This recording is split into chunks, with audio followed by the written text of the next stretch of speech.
Hello students. तो मैं हूँ राज और वेलकम करता हूँ आप सभी को मैं अपनी इस YouTube channel vision government exam पर। तो स्टूडेंट्स, यदि आप भी इस चैनल पर एक न्यू लर्नर्स हैं तो इस चैनल को like, subscribe, share and bell icon को प्रेस करना ना भूलें, ताकि इसके बाद जो भी वीडियो अपलोड किया जाए तो इसके नोटिफिकेशन आपके पास पहुँचे और आप इजीली इस वीडियो को एक्सेस कर सकें। तो स्टूडेंट्स, जैसा कि आप सब यहाँ जान रहे हैं कि फिलहाल हमारा अभी एनसीईआरटी सीरीज चल रहा है, जिसमें हम क्लास 6 से लेकर 12 तक की सारे सब्जेक्ट को एक बेसिक टू एडवांस में कवर कर रहे हैं।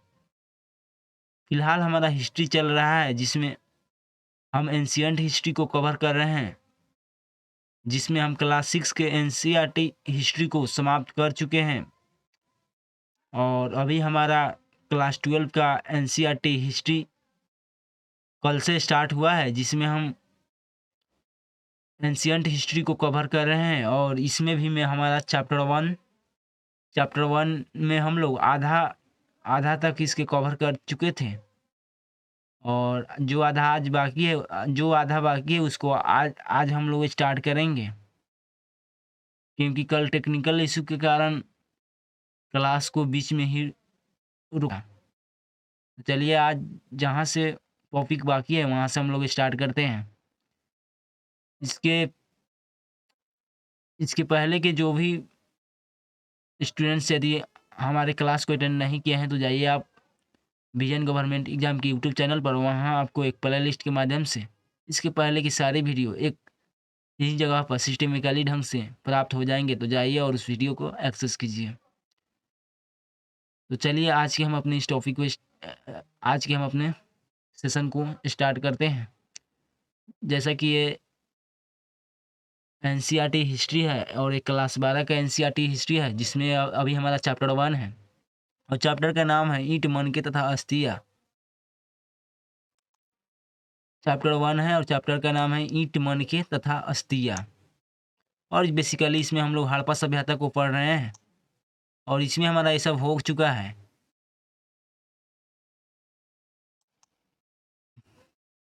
तो जहाँ से बाकी है वहाँ से आज हम लोग स्टार्ट करेंगे। ये पार्ट 2 है।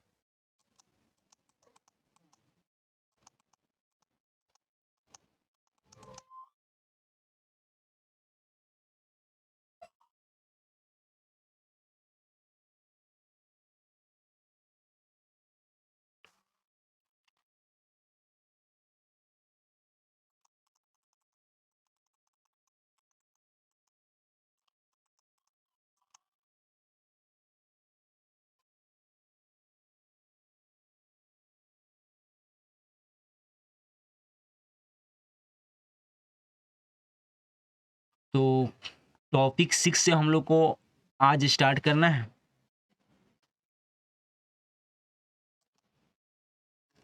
और सब टॉपिक आप लोग देख रहे हैं। मतलब हेलो। हाँ, तो सब टॉपिक आप लोग 6 देख रहे हैं। टॉपिक का नाम है माल प्राप्त करने संबंधी नीतियाँ। तो हड़प्पा सभ्यता में उस समय माल प्राप्त करने की कौन सी नीतियाँ थी, उसको हम लोग इस सब टॉपिक में देखेंगे।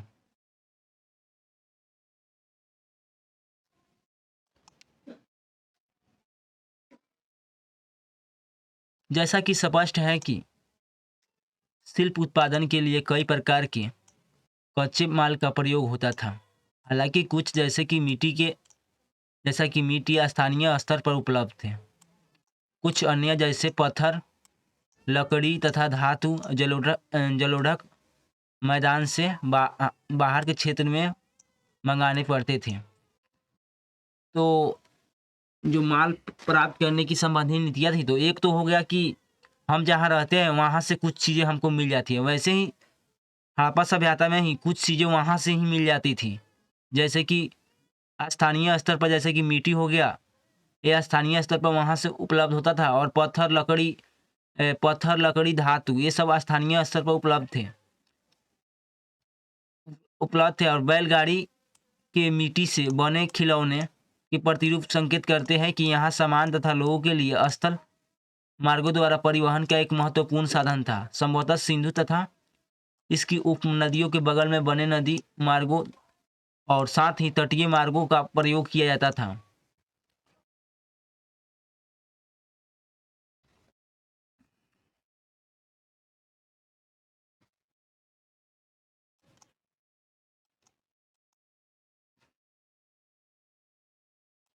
उपमहाद्वीप तथा उसके आगे से आने वाला माल।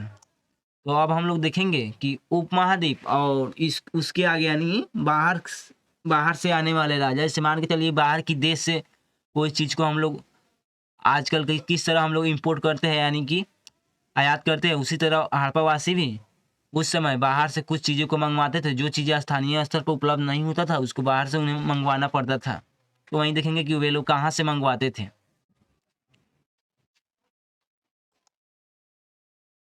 हड़प्पावासी शिल्प उत्पादन हेतु माल प्राप्त करने के लिए कई तरीके अपनाते थे। वे लोग शिल्प प्राप्त करने के लिए कई तरीके अपनाते थे। उदाहरण के लिए उन्होंने नागेश्वर और बालाकोट में, जहां शंख आसानी से बस्तियां स्थापित की। ऐसे ही कुछ अन्य पुरास्थल थे, जैसे सुदूर अफगानिस्तान में सोतुगोई, जो अत्यंत कीमती माने जाने वाले नीले रंग के पत्थर लाजवर्द मणि के सबसे अच्छे स्रोत के निकट स्थित था। तो जो अफगानिस्तान था वो एक नीले रंग के जो पत्थर होता था और उसके लाजवर्द मणि के सबसे अच्छे स्रोत के निकट स्थित था। कौन? तो अफगानिस्तान था। वहीं लोथल जो कॉर्निलियन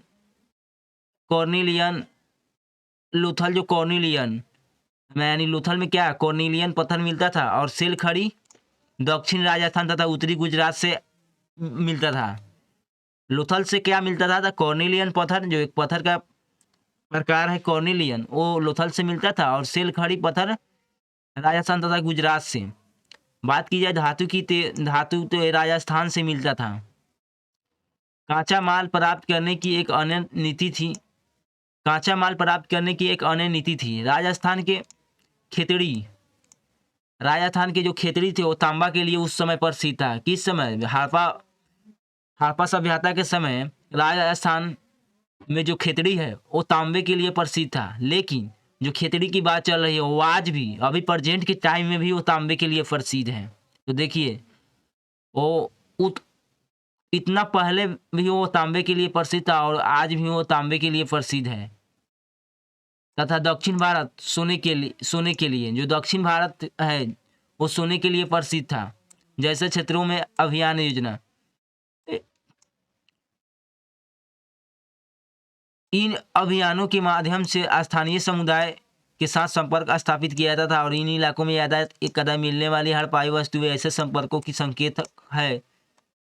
खेतड़ी क्षेत्र में मिले साक्ष्यों को पुरातात्विद ने गणेश्वर जोधपुर संस्कृति का नाम दिया है। इस संस्कृति के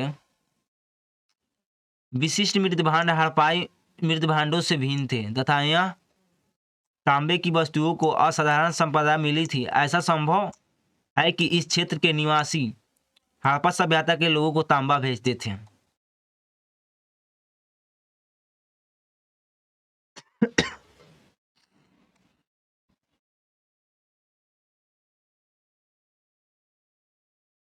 अभी हम लोग इस मैप को देखेंगे, थोड़ा और पढ़ ले रहे हैं, इसमें हमको थोड़ा जानकारी मिलेगा, उसके आधार पर हम इसको देखेंगे मैप को।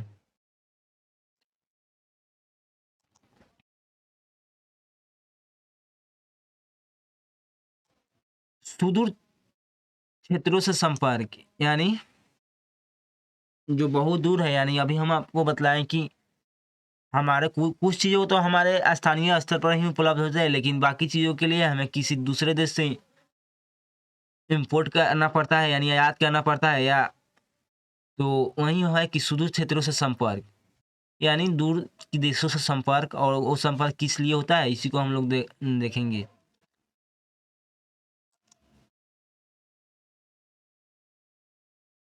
हाल ही में पुरातात्विक खोजों इंगित करती है कि तांबा संभवतः अरब प्रायद्वीप के दक्षिणी पूर्व छोर पर स्थित ओमान से लिया जाता था। अब आपको यह बात याद करना है, अभी तो हम लोग अपने देश के अंदर यानी जो हड़प्पा सभ्यता था उसके मतलब अंदर हम लोग देखे कि हमारे देश के अंदर से क्या कौन कौन सी चीज़ मिल जाते थे। तो वहाँ पर भी हम लोगों ने देखा कि जो तांबा है वो राजस्थान की खेतड़ी से मिलता था, लेकिन हम थी ओमान से भी तांबा को निर्यात करते थे, आयात करते थे, सॉरी आयात करते थे ओमान से भी हम लोग। दक्षिणी पूर्व छोर पर स्थित ओमान से हम लोग क्या आयात करते थे, तो तांबा आयात करते थे। तो यानी आपको अब याद करना है कि बाहर के देश से हम लोग क्या निर्यात और क्या आयात करते थे, तो ये याद रखना है। तो बाहर के देश यानी अरब प्रायद्वीप के दक्षिणी पूर्व छोर पर स्थित ओमान से हम लोग क्या आयात करते थे, तो तांबा आयात करते थे। रासायनिक विश्लेषण दर्शाते हैं कि ओमानी तांबे तथा हड़पाई पूरा वस्तुओं दोनों में निकेल का अंश मिले हैं। और जो रासायनिक विश्लेषण है वो दर्शाते हैं कि जो ओमानी तांबे है और जो हड़पाई पूरा वस्तुओं से मतलब राजस्थान की खेतड़ी से जो तांबा निकला उनमें दोनों में निकेल के अंश पाए गए हैं, जो इन दोनों को साझा उद्भव की ओर संकेत करते हैं। संपर्क के और भी संकेत मिलते हैं। एक विशिष्ट प्रकार का पात्र अर्थात एक बड़ा हड़पाई मर्तबान जिसके ऊपर काली मिट्टी की एक मोटी परत चढ़ाई गई थी। ओमानी पूरा स्थलों से मिला ऐसी मोटी परतें तरल पदार्थों की रिसाव को रोक देती है। हमें यह नहीं पता कि इन पात्र में क्या रखा जाता था, पर यह संभव है कि हड़प्पा सभ्यता के लोग इनमें रखे सामान को ओमानी तांबे से विनिमय करते थे। यानी कुछ चीजें हमको यहाँ का चीजें वहां मिली, यानी ओमान में मिली और वहां की चीजें यहाँ मिली। तो इससे क्या हम लोग को लगता है, इससे हमको यही लगता है कि उस समय हम लोगों को ओमान से मतलब काफी संबंध था। हम आयात निर्यात उन देशों से करते थे। अभी हम लोग ओमान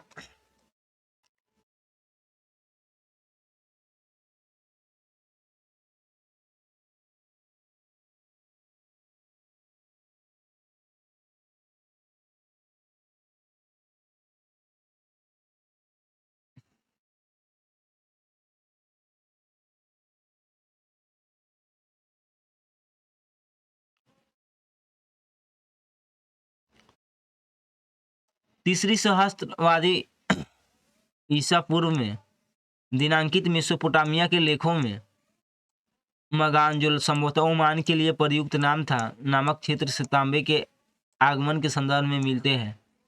यह रोचक बात यह है कि मेसोपोटामिया के स्थलों से मिले तांबे में भी निकेल का अंश मिले हैं और लंबी दूरी के संपर्कों की ओर संकेत करने वाली अन्य पुरातात्विक खोजों में हड़पाई, मुहरे, बाट, पासे तथा मनके शामिल हैं। इस संदर्भ में यह भी देखना महत्वपूर्ण है कि मेसोपोटामिया के लेख यानी दिलमुन, जो मेसोपोटामिया के लेख है दिलमुन, मगान तथा मेलुहा। मेसोपोटामिया में कौन कौन से लेख हैं, तो दिलमुन है, मगान है और मेलुहा है। संभवतः हड़प्पाई क्षेत्र के लिए प्रयुक्त शब्द नामक क्षेत्रों से संपर्क की जानकारी मिलती है। यह लेख मेलुहा से प्राप्त निम्नलिखित उत्पादों का उल्लेख करते हैं: कॉर्निलियन, लाजवर्द मणि, तांबा, सोना तथा विभिन्न प्रकार के लकड़ियां। मेलुहा के विषय में एक मेसोपोटामियाई मिथक यह बात है कि तुम्हारा पक्षी हाजा पक्षी हो, जो एक मेसोपोटामी बोले मेलुहा एक थी है, यानी एक लेख है, उसमें लिखा गया है कि तुम्हारा पक्षी हाजा पक्षी हो और उसकी आवाज राजा प्रसाद में सुनाई दे। कई पुरातत्वविदों का मानना है कि हाजा पक्षी मोर था, जो तुम्हारा पक्षी हाजा हो, यानी हाजा किसके लिए प्रयोग हो रहा है, तो हाजा एक पक्षी के लिए यहाँ पर प्रयोग किया गया है। और क्या यह नाम उस अपनी आवाज से मिला था? ऐसा संभव है कि ओमान, बहरीन और मेसोपोटामिया से संपर्क समुद्रिक मार्ग से था। मेसोपोटामिया के लेख मेलुहा को नाविकों के का देश कहते हैं। इसके अतिरिक्त हम मोहरों पर जहाजों तथा नावों के चित्रांकन पाते हैं।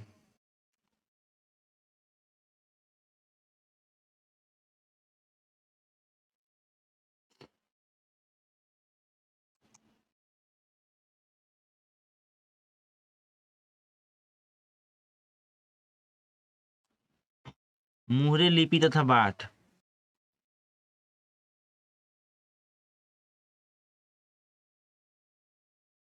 मुहरे और मुद्रांकन।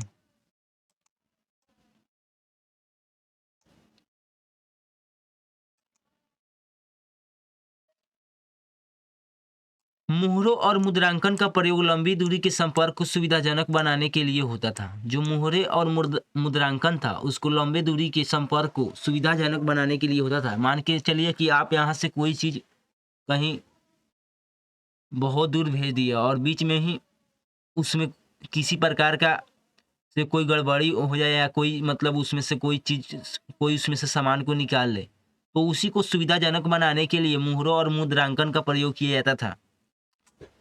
कल्पना कीजिए कि सामान से भरे एक थैला एक स्थान से दूसरे स्थान तक भेजा गया और उसका मुख रस्सी से बांधा गया और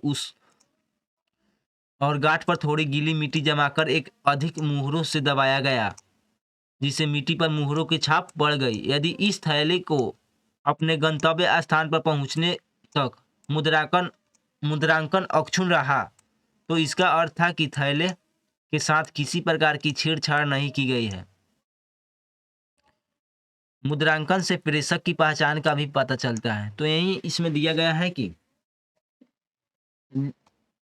देख रहे हैं यहाँ पर मुद्रांकन किया गया है।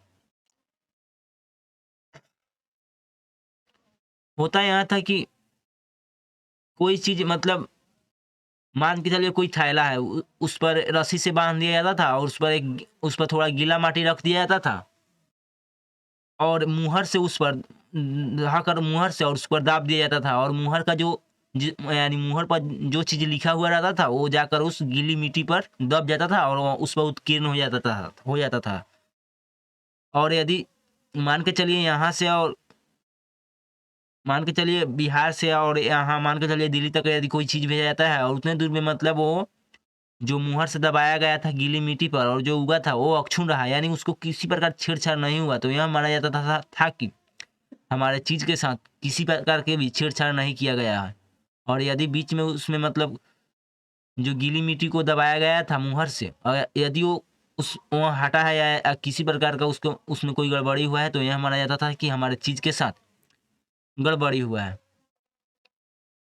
अब चलिए एक लिपि के बारे में पढ़ते हैं और जिसको रहस्यमय लिपि कहा जाता है। और रहस्यमय लिपि क्यों कहा जाता है? क्योंकि अभी इसको अभी तक ले नहीं पढ़ा गया है।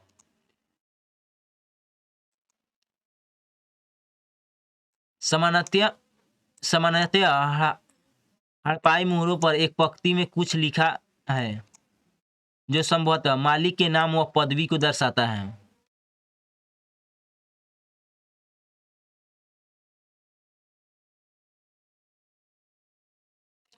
सामान्यतः हड़पाई मुहरों पर एक पंक्ति में कुछ लिखा है जो संभवतः मालिक के नाम और पदवी को दर्शाता है। विद्वानों ने यह सुझाव दिया कि इन पर बना चित्र अनपढ़ लोगों को सांकेतिक रूप से इसका अर्थ बताता है, यानी उस पर एक चित्र का भी उत्कीर्ण किया गया है और उस पर एक जानवर का चित्र है और उसमें एक लिपि का प्रयोग किया गया है जिसको आज तक नहीं पढ़ा गया है। अधिकांश अभिलेख संक्षिप्त है। सबसे लंबे अभिलेख में लगभग 24 चिन्ह हैं। जो अभी तक सबसे लंबे अभिलेख मिले हैं उसमें 26 चिन्ह पाए गए हैं। हालांकि यह लिपि आज तक पढ़ी नहीं जा सकी है। जो लिपि की बात है यानी जो मुहर पर एक लिपि का उत्कीर्ण किया गया है वो लिपि को आज तक ले नहीं पढ़ा गया है, पर निश्चित रूप से यह वर्णमालीय है।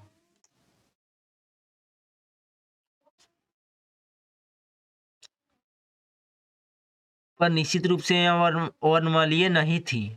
सॉरी, निश्चित रूप से वर्णमालीय नहीं थी क्योंकि इसमें चिन्हों की संख्या कहीं अधिक है। इसमें चिन्ह की संख्या है वो अधिक था, क्योंकि यदि वर्णमालीय होता तो उतना चिन्ह उसमें नहीं रहता। और चिन्ह कितना है तो लगभग 375 से 400 के बीच उसमें चिन्ह पाया गया है। ऐसा प्रतीत होता है कि यह लिपि दाईं से बाईं ओर लिखी जाती थी। जो लिपि है वो दाईं से बाईं ओर लिखी जाती थी। और आज हम लोग क्या करते थे? आज हम लोग बाएं से दाएं की तरफ लिखते हैं और जब बाएं से दाएं की तरफ लिखते हैं तो बाएं थोड़ा हम लोग स्थान छोड़ते हैं और दाएं की तरफ हम लोग पूरा लिख देते हैं, यानी दाएं तरफ थोड़ा संकुचित हो जाता है। लेकिन जो हमको अभिलेख मिला है उसमें हुआ क्या है कि उसमें दाहिने की तरफ कुछ छुड़ा हुआ है और बाएं ओर संकुचित है। इसका अर्थ अर्थ यह निकला कि दाहिने तरफ हम लोग छोड़कर लिखते थे और बाएं ओर पूरा मतलब पूरा लिखते थे उस समय। तो वही दे रहा है कि ऐसा प्रतीत होता है कि यह लिपि दाएं से बाईं ओर लिखी जाती थी, क्योंकि आजकल जो लिखते हैं हम लोग उसका बिल्कुल उल्टा उस समय लिखाता था, क्योंकि कुछ मुहरे पर दाईं ओर चौड़ा अंतराल है और बाईं ओर यह एक संकुचित है, जिससे लगता है कि उत्कीर्ण ने दाईं ओर से लिखना आरंभ किया है और बाद में बाईं ओर स्थान कम पड़ गया है। लिखते समय जब बाईं ओर स्थान कम पड़ गया है तो वहां संकुचित हो गया है। अब हम उन विभिन्न प्रकार की वस्तुओं को देखते हैं जिन पर लिखावट मिली है। तो मुहरे, तांबे और औजार, मर्तबानों के अवठ, तांबे तथा मिट्टी की लघु पट्टिकाएं, आभूषण, अस्थि, छड़े और यहाँ तक कि एक प्राचीन सूचना पट। तो इन सब पर क्या है, लिखावट मिली है। याद रखिए, हो सकता है कि नष्ट पराया वस्तुओं पर भी लिखा जाता हो। तो ये सब तो हमको मिल गया, लेकिन जो चीज़ें हमको नहीं प्राप्त हुआ, जो उत्खनन के द्वारा हमको नहीं मिला, उस पर भी लिखा गया होगा। अब हमको वो नहीं मिला तो हम उसके बारे में नहीं जानते हैं। क्या इसका अर्थ यहाँ लगाया जा सकता है कि साक्षरता व्यापक थी?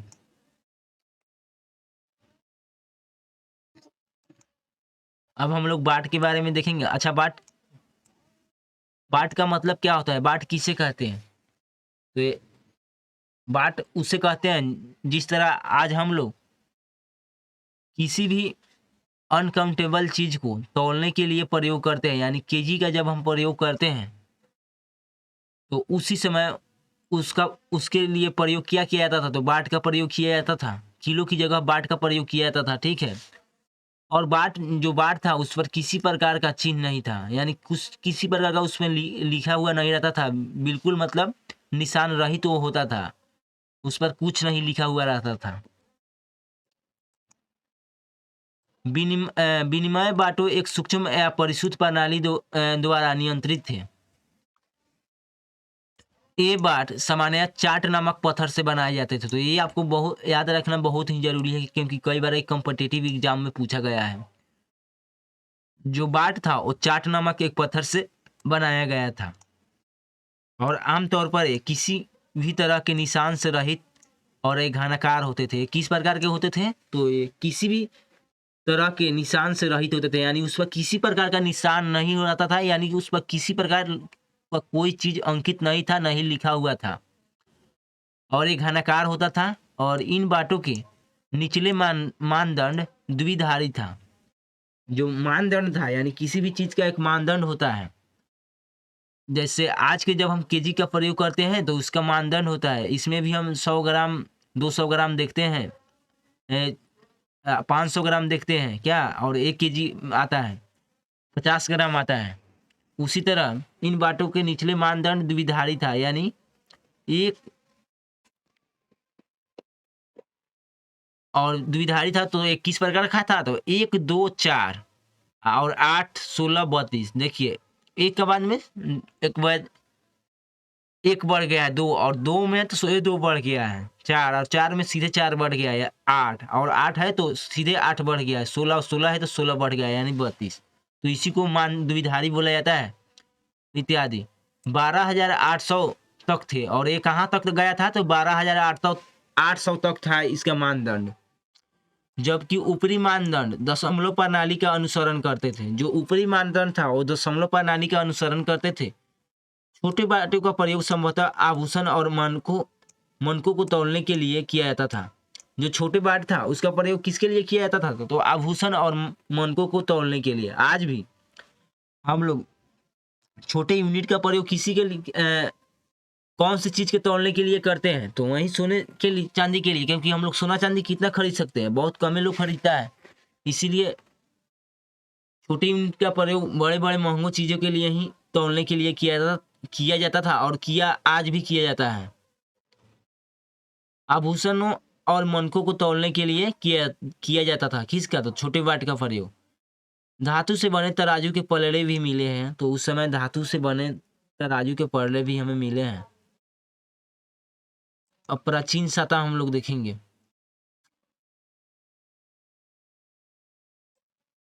प्राचीन सतह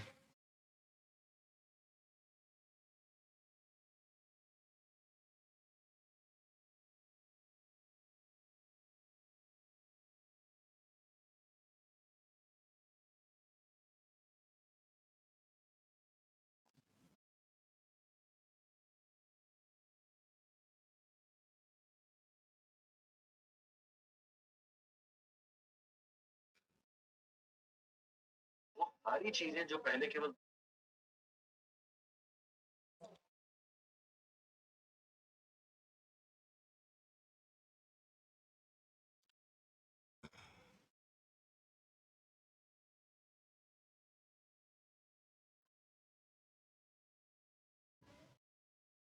तो प्राचीन सतह हड़प्पाई समाज में जटिल फैसले लेने और उन्हें क्रियान्वित करने के लिए संकेत मिलते हैं। उदाहरण के लिए हड़प्पाई पूरा वस्तुओं में असाधारण एकरूपता को ही ले ले, जैसा कि मृद भांडों, मुहरों, बाटों तथा ईंटों से स्पष्ट है कि महत्वपूर्ण बात यह है कि ईंटें जिनका उत्पादन स्पष्ट रूप से किसी एक केंद्र पर नहीं होता था, जम्मू से गुजरात तक तथा पूरे क्षेत्र में समान अनुपात का ही थे।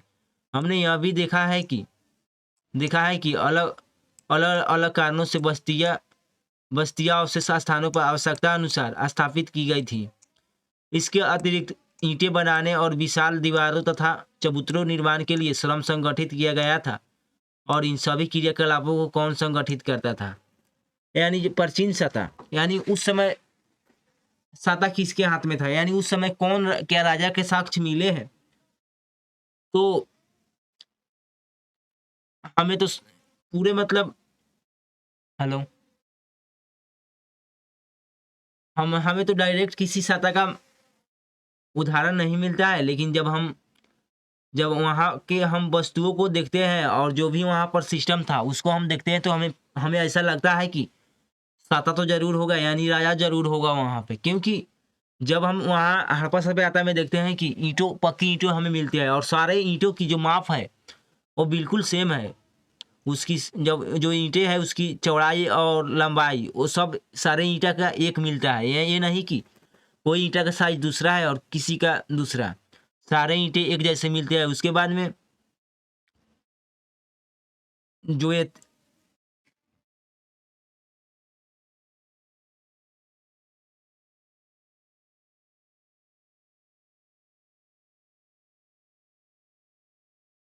हेलो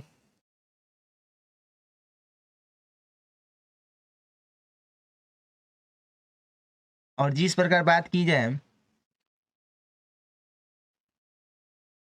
उस समय स्नानागार का होना और नाले का निर्माण, ये सब किस बात की ओर संकेत करता है कि जरूर कोई ना कोई तो राजा होंगे ही। तो वही दे रहा है कि इन सभी क्रियाकलापों को कौन संगठित करता था, कि यानी कि कौन नियंत्रण रखता था, उसके मैनेजमेंट कौन करता था, कोई ना राजा तो होंगे। अब वही दे रहा है कि प्रसाद तथा शासक।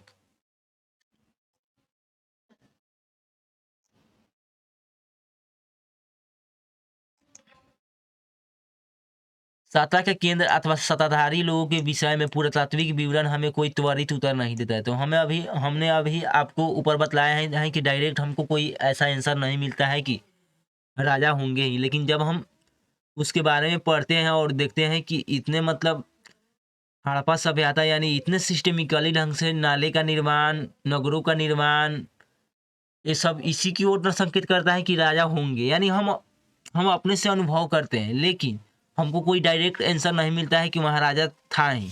तो यही दे रहा है कि सत्ता केंद्र अथवा सत्ताधारी लोगों के विषय में पुरातात्विक विवरण हमें कोई त्वरित उत्तर नहीं देता है।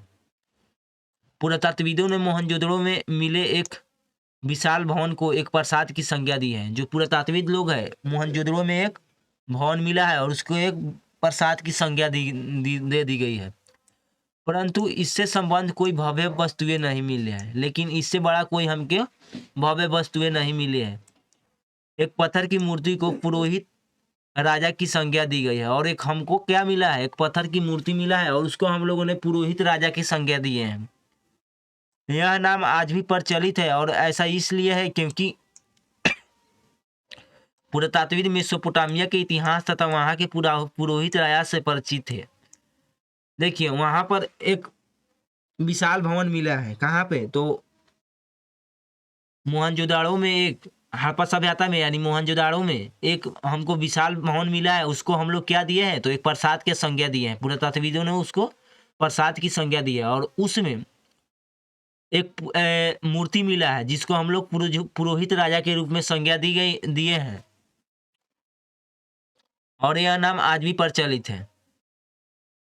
यह समानताएं उन्होंने सिंधु क्षेत्र में ढूंढी, लेकिन जैसा कि हम देखेंगे कि हड़प्पा सभ्यता की अनुष्ठानिक प्रथाएं अभी तक ठीक प्रकार से समझी नहीं जा सकी है, और न ही यह जानने के साधन उपलब्ध है कि क्या जो लोग इन अनुष्ठानों को निष्पादन करते थे उन्हीं के पास राजनीतिक सत्ता थी।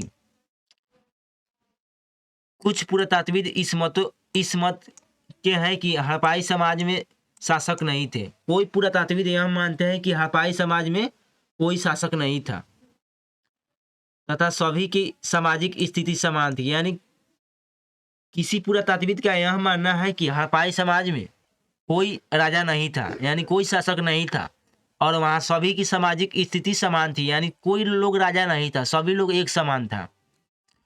और दूसरे पुरातात्विद का यह मानना है कि यहाँ कोई एक नहीं बल्कि कई शासक थे। और दूसरे पुरातात्विदों का यह मानना है कि यहाँ एक राजा नहीं थे बल्कि कई सारे राजा थे। जैसे मोहनजोदड़ो, हड़प्पा आदि के लिए अपने अपने अलग राजा होते थे। कुछ पुरातात्विद यह तर्क देते हैं कि यहाँ एक ही राजा था। देखिए पहले एक पुरातात्विद का यह तर्क है कि यहाँ कोई राजा नहीं था और सबकी स्थिति समान थी, सबकी सामाजिक स्थिति समान थी, यानी सब लोग बराबर थे, यहाँ कोई राजा नहीं था। दूसरे पुरातात्विद का यह मानना है कि यहाँ कई सारे राजा थे, जैसे मोहनजोदड़ो में एक राजा हो गया, हड़प्पा में एक राजा हो गया, इस प्रकार से कई राजा थे। जबकि कुछ पुरातात्विद का यह तर्क है कि यहाँ एक ही राजा था, जैसा कि पूरा वस्तुओं में समानताओं नियोजित वस्तुओं के साक्ष्य ईंटों के आकार में निश्चित अनुपात तथा वस्तुओं के कच्चे माल के स्रोत के समीप स्थापित होने से स्पष्ट है। अभी तक की स्थिति में अंतिम परिकल्पना सबसे युक्ति संगत प्रतीत होती है, क्योंकि यह कदाचित संभव नहीं लगता है कि पूरे के पूरे समुदाय द्वारा इकट्ठे ऐसे जटिल निर्णय के लिए कार्रवाई किए जाते होंगे।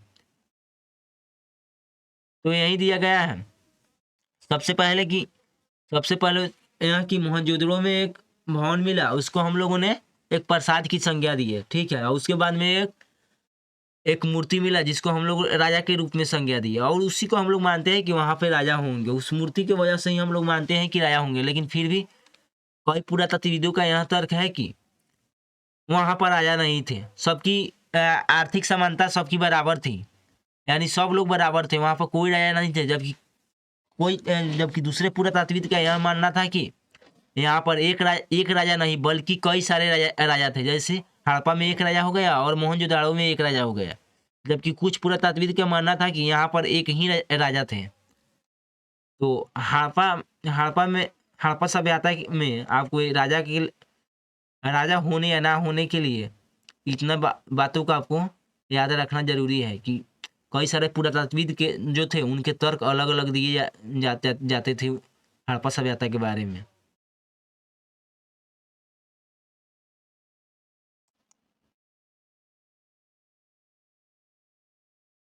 सभ्यता का अंत।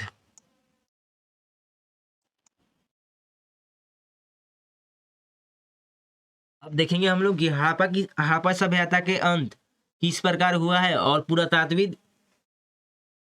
पुरातात्विद अपने विवरण किस प्रकार देते हैं इसके बारे में, यानी वो लोग क्या हड़प्पा सभ्यता के अंत के बारे में वो लोग तर्क क्या देते हैं, यानी उन लोगों का क्या मानना है। ऐसे साक्ष्य मिले हैं जिनके अनुसार लगभग 1800 ईसा पूर्व तक चेलिस्तान जैसे क्षेत्रों में अधिकांश विकसित हड़प्पा स्थलों को त्याग दिया गया था। यानी 1800 ईसा पूर्व तक जो चेलिस्तान जैसे क्षेत्र में अधिकांश विकसित हड़प्पा स्थलों को त्याग दिया गया था। इसके साथ ही गुजरात, हरियाणा तथा पश्चिमी उत्तर प्रदेश की नई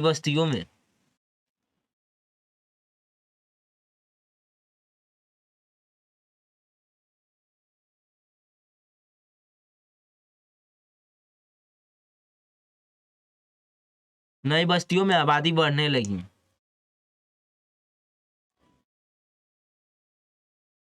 ऐसा लगता है कि उत्तर हड़प्पा के क्षेत्र 1900 ईसा पूर्व के बाद भी अस्तित्व में रहे। कुछ चुने हुए हड़प्पा स्थल की भौतिक संस्कृति में बदलाव आया, जैसे कि सभ्यता की विशिष्ट पूरा वस्तुओं, बाटों, मुहरों तथा विशिष्ट मानकों का समाप्त हो जाना, लेखन संबंधी दूरी, व्यापार तथा शिल्प विशेषज्ञता भी समाप्त हो गई। सामान्यतः थोड़ी वस्तुओं के निर्माण के लिए थोड़े ही माल प्रयोग में लाया जाता था।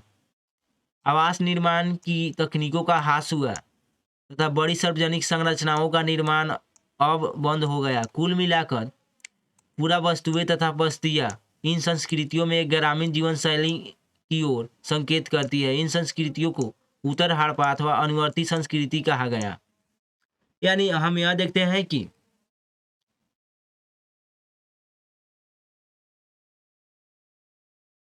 देखते हैं कि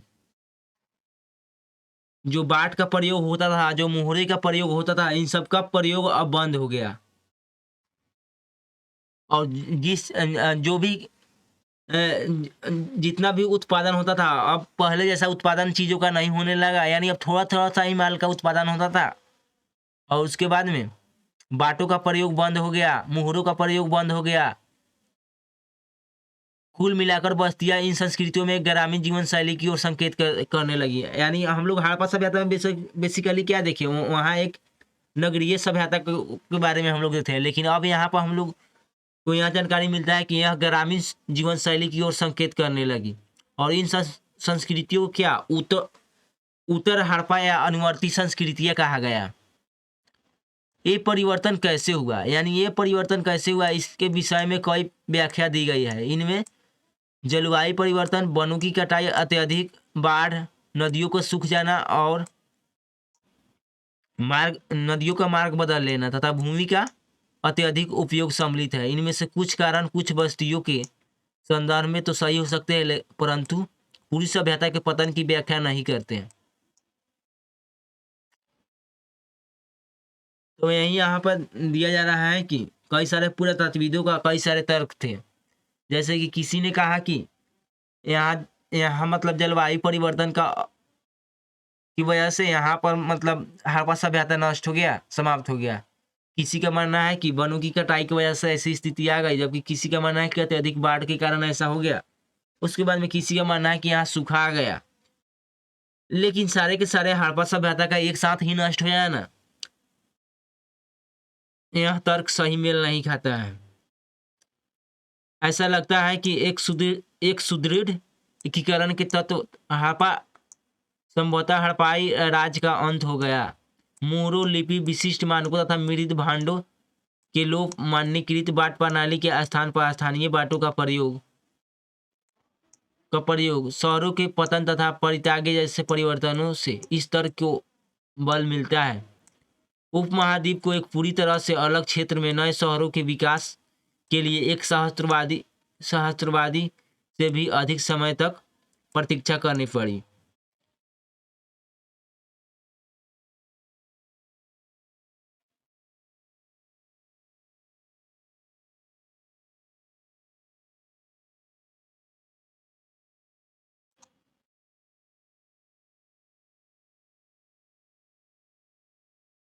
हड़प्पा सभ्यता की खोज।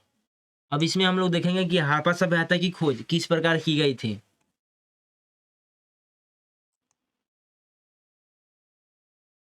अब तक हमने हड़प्पा सभ्यता के विभिन्न पहलुओं का विश्लेषण इस संदर्भ में किया कि किस प्रकार पुरातत्वविदों ने भौतिक अवशेषों से प्राप्त साक्ष्यों के माध्यम से एक आकर्षक इतिहास के अलग अलग अंशों को एक साथ जोड़ा। लेकिन एक और कहानी भी है कि किस प्रकार पुरातात्विदों ने सभ्यता की खोज की। लेकिन तो यही दे रहा है कि अब तक हमने हड़प्पा सभ्यता के विभिन्न पहलुओं का विश्लेषण किया कि वहाँ मतलब कैसा था, कैसा नगर था, किस प्रकार के नियम थे, कैसा व्यापार था, ये सब हम लोगों ने देखा। लेकिन इसका एक और पहलू अभी भी बाकी है। वो पहलू क्या है कि ये हड़प्पा सभ्यता की खोज किस प्रकार हुआ, किसने किया।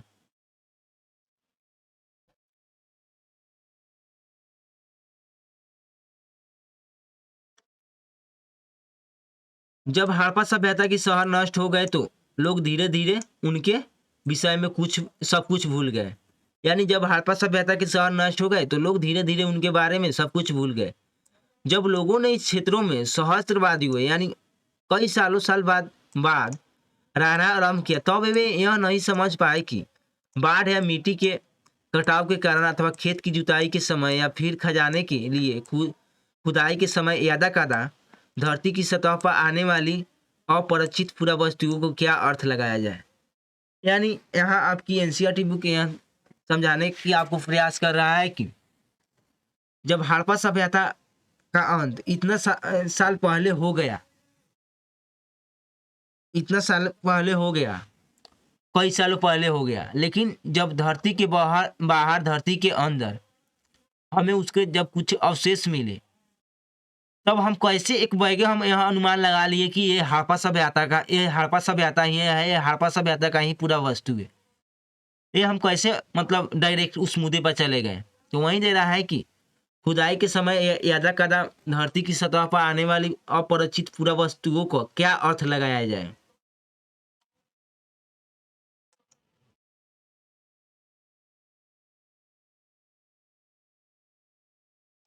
कनिंघन का भ्रम। देखिए कनिंघन का भ्रम क्या है। जब पुरातात्विक सर्वेक्षण के पहले डायरेक्टर जनरल कनिंघम ने 19वीं शताब्दी के मध्य में पुरातात्विक उत्खनन आरंभ किए, तब पुरातात्विदों ने अपने अन्वेषणों के मार्गदर्शन के लिए लिखित स्रोतों के का प्रयोग अधिक पसंद करते थे। यानी जब भारतीय पुरातात्विक सर्वेक्षण के जो पहले डायरेक्टर थे कौन थे, तो जनरल कनिंघम थे। उन्होंने 19वीं शताब्दी के मध्य में पुरातात्विक उत्खनन आरंभ किए, तब वे पुरातात्विद अपने अन्वेषण के मार्गदर्शन के लिए यानी स्टडी करने के लिए, पुरातात्विक चीज़ों को स्टडी करने के लिए वे लिखित स्रोतों की ओर ध्यान देते थे। वो लिखित स्रोतों की ओर ध्यान देते थे, ठीक है। पुरातात्विद जो वस्तुएं थी उनकी ओर वो ध्यान नहीं देते थे। यही उनका मतलब एक भ्रम था। वो लिखित स्रोतों को ओर ध्यान देते थे, जो फिजिकल जो हमें चीज़ें यानी ज़मीन से मिलती थी जब हम खुदाई करते थे उनके ओर वो ध्यान नहीं देते थे। कौन, तो जो डायरेक्टर थे जनरल कनिंघम। यहाँ तक कि कनिंघम की मुख्य रुचि भी आरंभिक ऐतिहासिक तथा इसके बाद के कालों के संबंधित पुरातत्व में थी। आरंभिक ऐतिहासिक मतलब लगभग 6वीं शताब्दी ईसा पूर्व से 4वीं शताब्दी ईसा पूर्व तक उसके बाद के कालों के संबंधित पुरातत्व में थी। आरंभिक बस्तियों की पहचान के लिए उनकी 4वीं से 7वीं शताब्दी ईसा पूर्व के बीच उपमहाद्वीप में आए चीनी बौद्ध तीर्थयात्रियों द्वारा छोड़े गए वृत्तांतों का प्रयोग किया। आरंभिक बस्तियों की पहचान के लिए उन्होंने 4वीं से 7वीं शताब्दी ईस्वी के बीच उपमहाद्वीप में आए बौद्ध तीर्थयात्रियों द्वारा छोड़े गए वृत्तांतों का प्रयोग किया। कनिंघम ने अपने सर्वेक्षण के दौरान मिले अभिलेखों का संग्रहण, प्रलेखन तथा अनुवाद भी किया। उत्खनन के समय वे ऐसी पूरा वस्तुओं को खोजने का प्रयास करते जो उनके विचार में सांस्कृतिक महत्व की थी।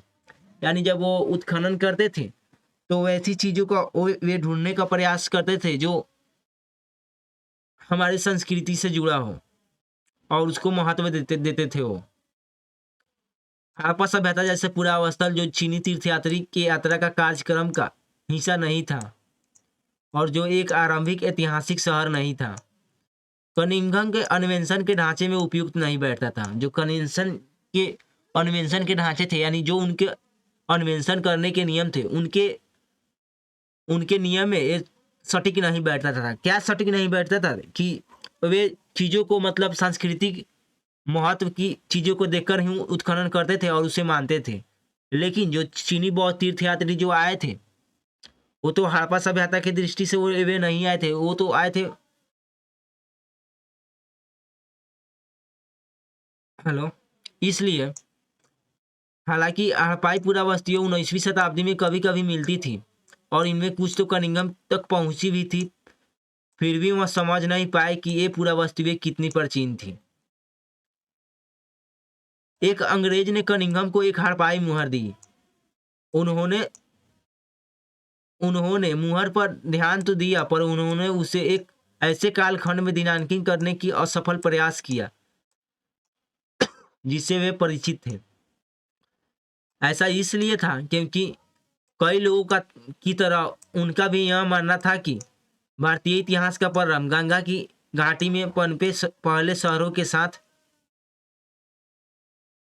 से ही हुआ था। उनकी सुनिश्चित अवधारणा के चलते उनकी सुनिश्चित अवधारणा के चलते यह कोई आश्चर्य की बात नहीं है कि वह हड़प्पा के महत्व के समझने में चूक गए। यानी जो जनरल कनिंघम थे वे वे दूसरे लोगों की तरह यह मानते थे, यानी जो जनरल कनिंघम थे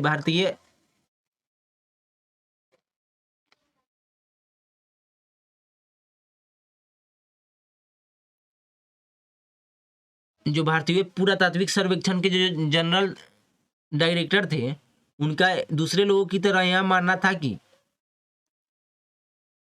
इतिहास का प्रारंभ गंगा की घाटी में पनपे पहले शहर के साथ हुआ था, यानी गंगा की घाटी में हुआ होगा। वे उनका उनका यह मानना था और उनकी सुनिश्चित अवधारणा के चलते यह कोई आश्चर्य की बात नहीं है कि वह हड़प्पा की महत्व को समझने में चूक गए। यानी कि उनका मानना यह था कि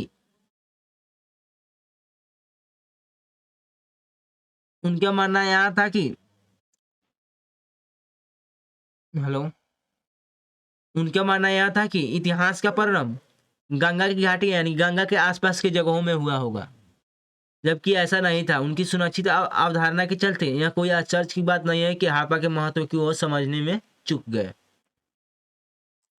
अब देखिए, अब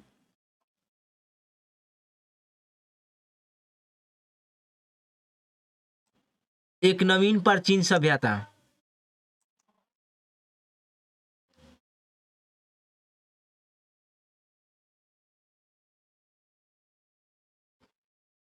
कालांतर में 20वीं शताब्दी के आरंभिक दशकों में दयाराम साहनी जैसे पुरातत्वविदों ने हड़प्पा में मुहरे खोज निकाली जो निश्चित रूप से आरंभिक ऐतिहासिक स्तरों से कहीं अधिक प्राचीन स्तरों से संबंध थी। अब इनके महत्व को समझा जाने लगा। किसकी महत्व को? तो हड़प्पा की महत्व को अब समझे जाने लगा। एक अन्य पुरातत्वविद रखाल दास बनर्जी ने हड़प्पा से मिली मुहरों के समान मुहरे मोहनजोदड़ो से खोज निकाली।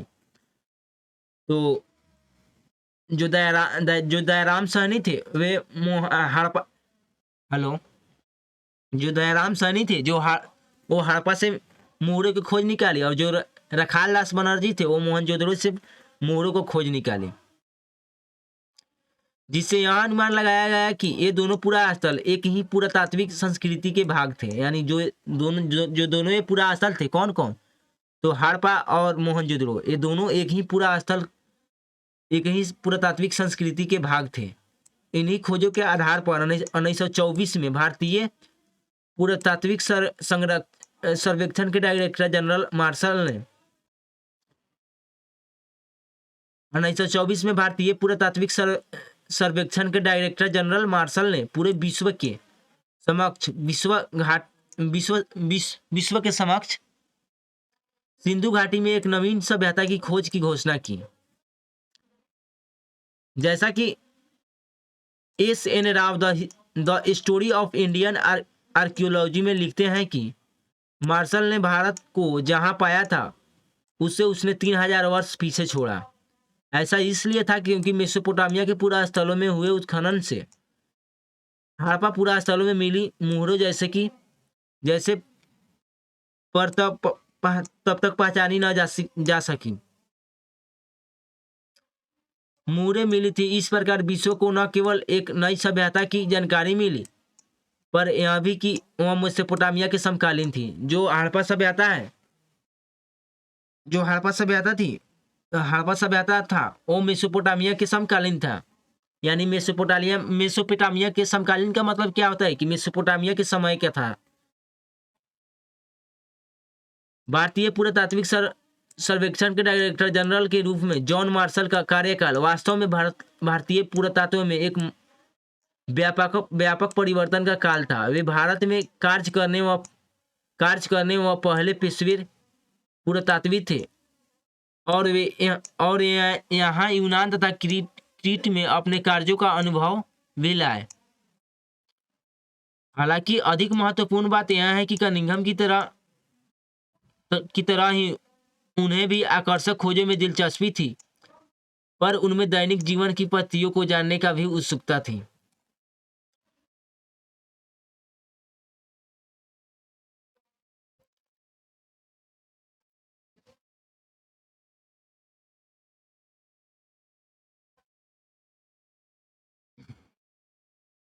मार्शल पूरा स्थल के अस्तर विन्यास को पूरी तरह अनदेखा कर पूरे टीले में समान परिमाण वाली नियमित क्षैतिज इकाइयों के साथ साथ उत्खनन करने का प्रयास करते थे।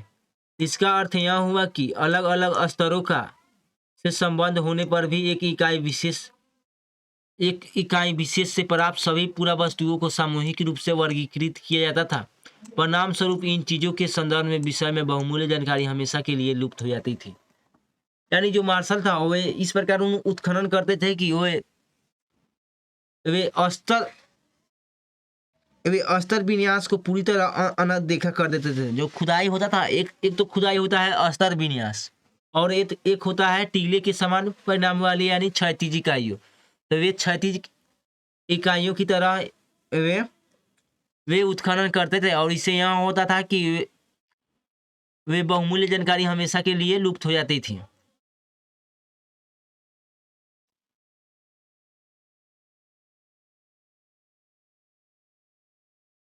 ये देख रहे हैं, ये अस्तर विन्यास है, किस प्रकार किया गया है, इस तरह कुछ इस प्रकार का, यानी अस्तर का विन्यास।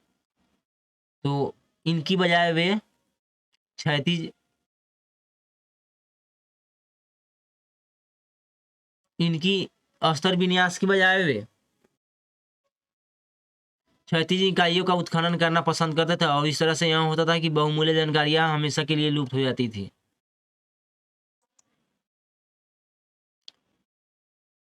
नई तकनीकें तथा प्रश्न। 1944 में भारतीय पुरातात्विक सर्वेक्षण के डायरेक्टर जनरल बने REM व्हीलर ने इस समस्या का निदान किया।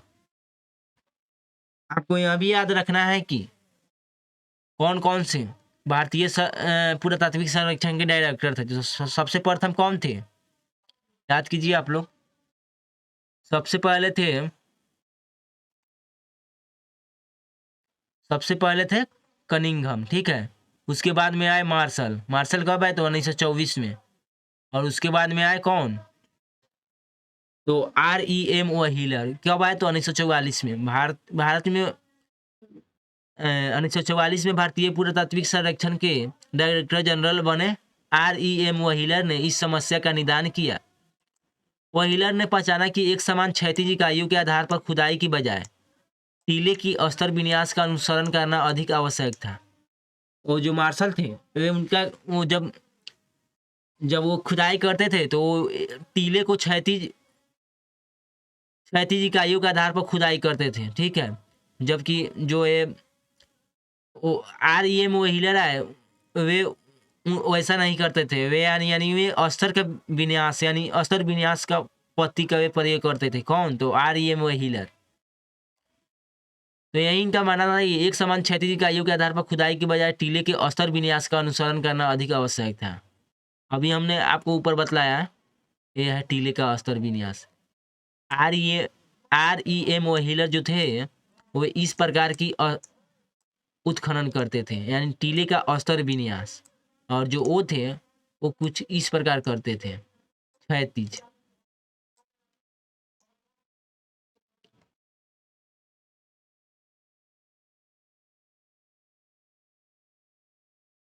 साथ ही सेना के पूर्व ब्रिगेडियर के रूप में उन्होंने पुरातात्विक पद्धति में एक सैनिक पूर्व परिशुद्धता का समावेश भी किया था। यानी वे इसके पहले एक सेना के ब्रिगेडियर के रूप में वे अपनी सेवा दे चुके थे। कौन? तो REM व्हीलर, जो भारतीय पुरातात्विक सर्वेक्षण के डायरेक्टर थे। हड़प्पा सभ्यता की भौगोलिक सीमाओं का आज की राष्ट्रीय सीमाओं से बहुत थोड़ा या कोई संबंध नहीं है। जो हड़प्पा सभ्यता की भौगोलिक सीमाओं का आज की राष्ट्रीय सीमाओं से कोई या बहुत संबंध नहीं है। यानी जो हड़प्पा सभ्यता है उसका जो उस समय भौगोलिक सीमा था, इससे आज की जो प्रेजेंट जो समय है इससे कोई मतलब संबंध नहीं है। लेकिन उपमहाद्वीप के विभाजन तथा पाकिस्तान के बनने के पश्चात सभ्यता का प्रमुख स्थल अब पाकिस्तान के क्षेत्र में है। यानी जो उस समय जो सभ्यता था उसका बहुत सारा क्षेत्र पाकिस्तान में पड़ता है। इस कारण से भारतीय पुरातत्वविद ने भारत में पूरा स्थलों को चिन्हित करने का प्रयास किया। कच्छ में हुए व्यापक सर्वेक्षणों से कई हड़प्पाई बस्तियां प्रकाश में आई तथा पंजाब और हरियाणा में किए गए अन्वेषण से हड़प्पा स्थलों की सूची में कई नाम जुड़ गए। हालांकि कालीबंगन, लोथल, राखीगढ़ी और हाल ही में हुए धौलीवीरा की खोज, वहां हुए अन्वेषण तथा उत्खनन इन्हीं प्रयासों का हिस्सा है। नए अन्वेषण अब भी जारी है।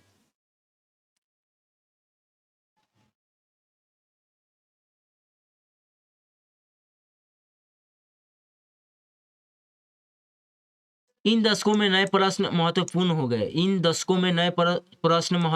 गए। यहाँ कुछ पुरातात्विद आमतौर पर सांस्कृतिक उपक्रम का पता लगाने के इच्छुक रहते थे।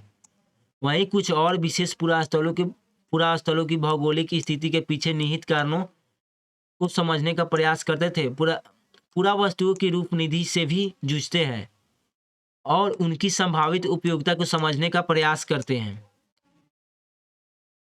1980 के दशक से हड़प्पाई पुरातत्व में अंतर्राष्ट्रीय स्तर पर भी रुचि लगातार बढ़ती रही और हड़प्पा और मोहनजोदड़ो दोनों स्थानों पर उपमहाद्वीप तथा विदेशी विशेषज्ञ संयुक्त रूप से कार्य करते रहे हैं। वे आधुनिक वैज्ञानिक तकनीकों का प्रयोग करते हैं जिनमें मिट्टी, पत्थर,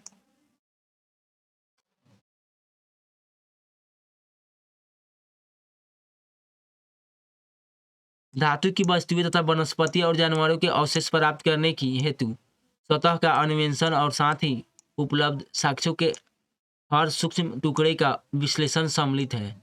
यह अन्वेषण भविष्य में रोचक परिणामों का आशा दिलाते हैं।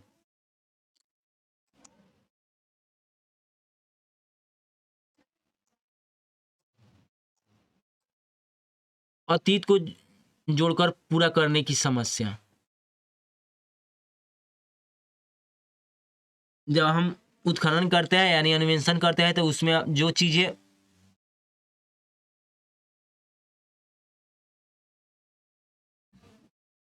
उत्खनन के समय जो चीजें मिलती हैं उसको स्टडी करने में हमें किस प्रकार की समस्या आती है उसको हम लोग इसमें देखेंगे।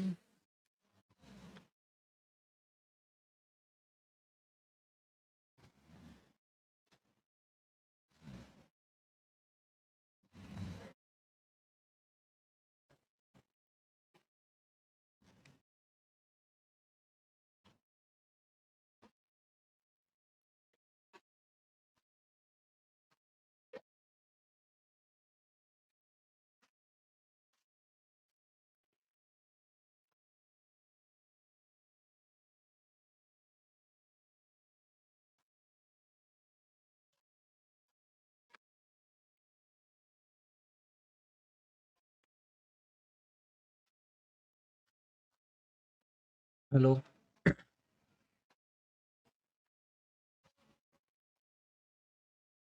तो अतीत को जोड़कर पूरा करने की समस्या।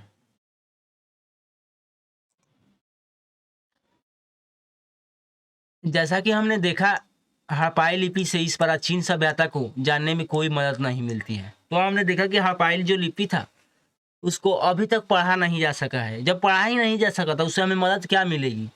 तो यही दिया जा रहा है कि जैसा कि हमने देखा कि हड़प्पाई लिपि से इस प्राचीन सभ्यता की जानने में कोई मदद नहीं मिलती है, बल्कि ये भौतिक साक्ष्य है जो पुरातत्वविदों को हड़प्पाई जीवन के ठीक प्रकार से पुनः निर्मित करने में सहायक होते हैं। और हमको किस चीज़ से जानकारी मिलती है? तो जो भौतिक साक्ष्य मिले हैं, यानी जब हम खुदाई किए हैं और उससे जो चीज़ें हमको मिली है, उसी से हमको जानकारी, जो कुछ भी मिला हो उसी से हमें मिलते हैं। जबकि हमें पूरा जो लिपि है यानी हड़प्पाई लिपि है, उससे हमें कोई जानकारी नहीं मिलती है। हमें जो भी मिलती है जानकारी वे भौतिक साक्ष्य के माध्यम से ही मिलती है। और ये जो भौतिक साक्ष्य है वे कौन कौन से हो सकते हैं? तो ये वस्तुएं में मृदभांड हो सकता है, औजार, आभूषण, घरेलू सामान हो सकती है, कपड़ा, चमड़ा, लकड़ी, सरकंडे जैसे जैविक पदार्थ सामान्यतः सड़ जाते थे। वैश्विक रूप से उष्णकटिबंधीय क्षेत्रों में जो वस्तुएं बच जाती थी वे पत्थर की पक्की, मिट्टी तथा धातु। यानी यहाँ पर आपके एनसीईआरटी बुक दे रहा है कि जो हड़प्पाई लिपि था उससे हमें कोई हड़प्पा की जानकारी, हड़प्पा के बारे में हमें उससे कोई जानकारी नहीं मिलता है, ठीक है। और जो कुछ भी हमें जानकारी मिलता है वो भौतिक साक्ष्य से मिलता है। और वो भौतिक साक्ष्य कौन कौन से है? तो वो है मृदभांड, औजार, आभूषण, घरेलू सामान। और घरेलू सामान में और कौन कौन? तो कपड़ा, चमड़ा, लकड़ी, सरकंडे जैसे है। तो इन सब चीज़ों से हमको जानकारी मिलती है, ना कि हड़प्पाई लिपि से।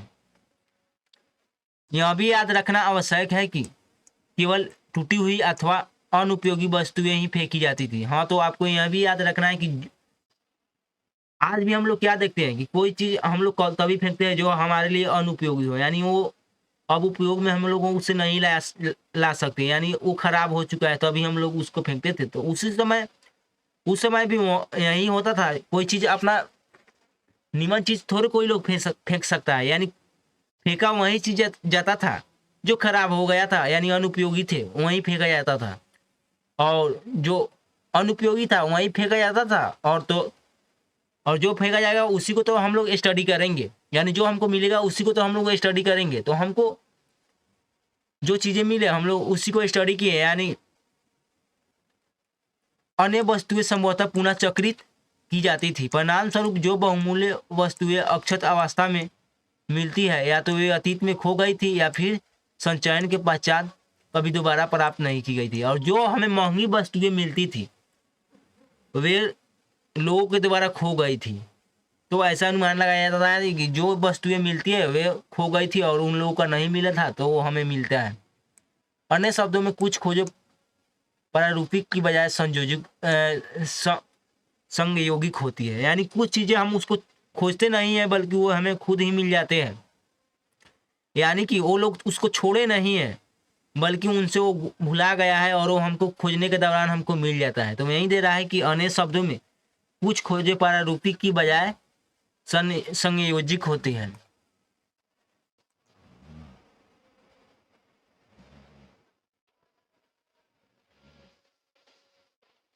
खोजों का वर्गीकरण।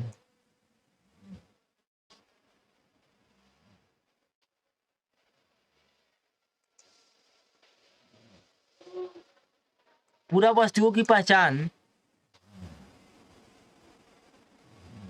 पुनः प्राप्ति पुरातात्विक उद्यम का आरंभ मात्र है। इसके बाद पुरातात्विद अपने खोजों का वर्गीकृत करते हैं। वर्गीकरण का एक सामान्य सिद्धांत प्रयुक्त पदार्थ जैसे पत्थर, मिट्टी, धातु, अस्थि, हाथी दांत आदि के संबंध में होता है।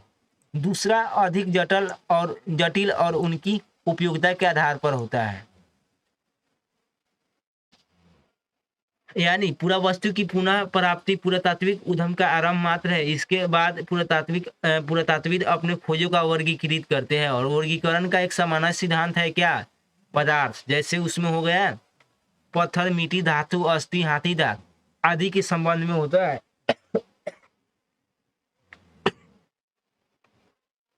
और दूसरा तरीका और दूसरा क्या है? तो दूसरा उसके अधिक जटिल और उनकी उपयोगिता के आधार पर होता है। यानी खोजों का वर्गीकरण दो प्रकार का होता है। एक तो मतलब पदार्थ, मतलब कौन कौन सी चीज मिला, और उसके बाद में इस जो पदार्थ मिला उसकी उपयोगिता क्या है, तो उपयोगिता के आधार पर। पुरातत्वविदों को यह तय करना पड़ता है कि उदाहरणतः कोई पूरा वस्तु एक औजार है या एक आभूषण है या फिर दोनों अथवा अनुष्ठानिक प्रयोग की कोई वस्तु है। तो पुरातत्वविद जो होते हैं उनको यह तय करना पड़ता है कि कोई जो चीज मिला है, मान के चलिए कोई मतलब चीज मिला है, वो पूरा वस्तु औजार है या आभूषण है या फिर दोनों अनुष्ठानिक प्रयोग की कोई वस्तु है। इसी वस्तु की उपयोगिता की समझ अक्सर आधुनिक समय में प्रयुक्त वस्तुओं में उनकी समानता पर आधारित होती है।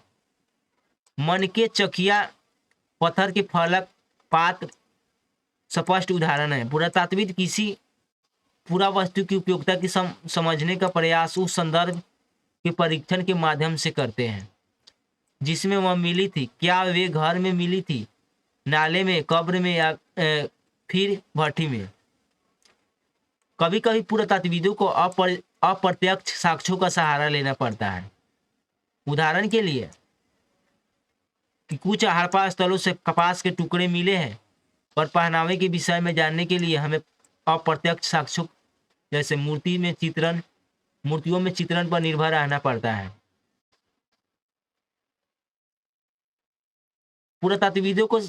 पुरातत्वविदों को संदर्भ की रूपरेखाओं को विकसित करना पड़ता है।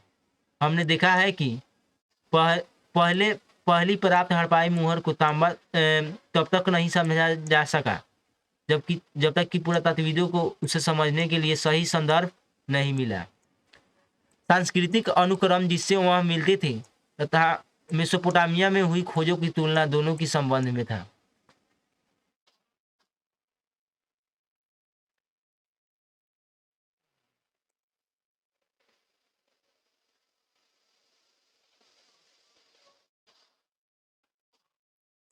व्याख्या की समस्या, यानी जब हम उत्खनन करते हैं उसमें से जो पूरा वस्तुएं मिलती हैं उसको व्याख्या करने में हमें किस प्रकार की समस्या होती है उसको हम लोग इसमें देखेंगे। पुरातात्विक व्याख्या की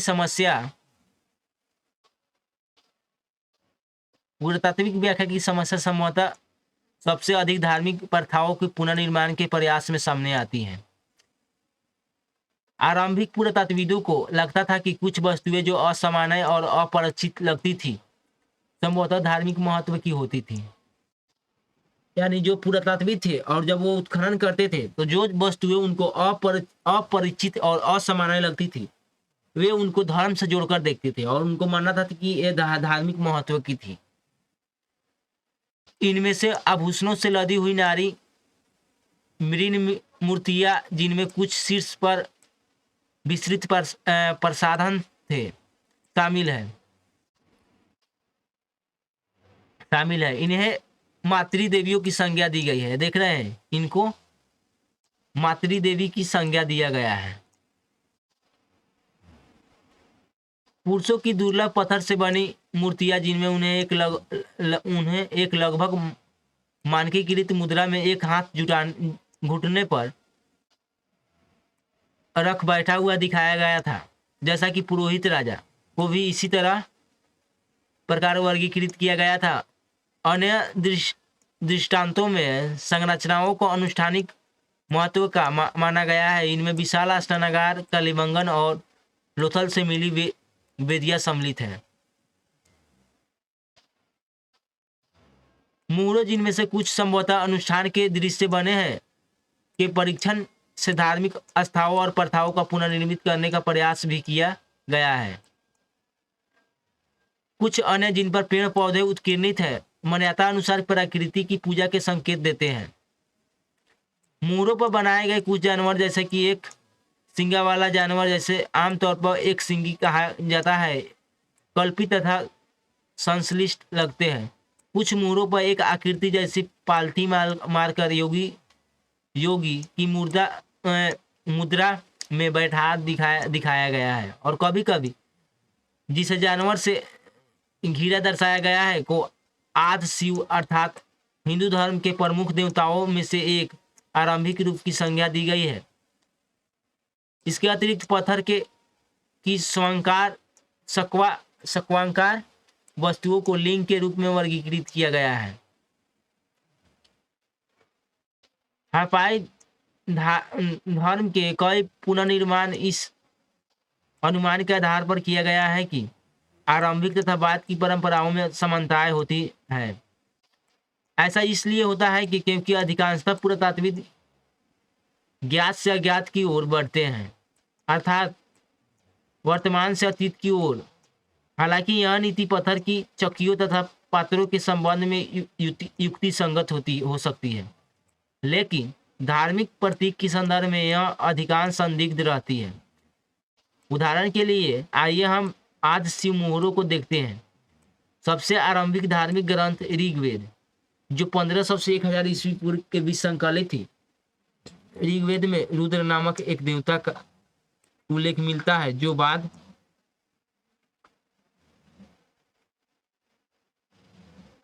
बाद की पौराणिक परंपराओं में शिव के लिए प्रयुक्त एक नाम है। लेकिन शिव के विपरीत रुद्र को ऋग्वेद में न तो पशुपति और न ही एक योगी के रूप में दिखाया गया है। दूसरे शब्दों में यह चित्रण ऋग्वेद में दिए गए रुद्र के विवरण से मेल नहीं खाता है। फिर क्या यह कोई संबंध था, जैसा कि कोई विद्वानों ने सुझाया है? तो स्टूडेंट्स, ये चैप्टर आज का यहीं पे समाप्त होता है। इसमें कुछ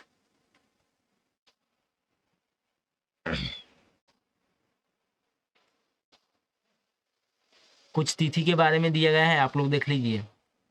जो निम्न पूरा पाषाण है वे 20 लाख वर्ष पहले से शुरू होता है, यानी इसको कह सकते हैं कि वर्तमान से 20 लाख वर्ष पूर्व। और मध्य पूरा पाषाण है ये 80,000 वर्ष पूर्व।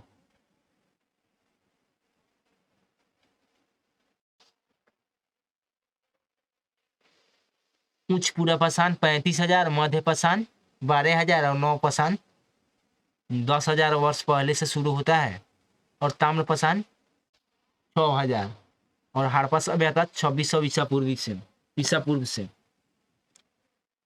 और आरंभिक लौह काल 1000 ईसा पूर्व से और आरंभिक ऐतिहासिक काल 600 ईसा पूर्व से 400 ईसा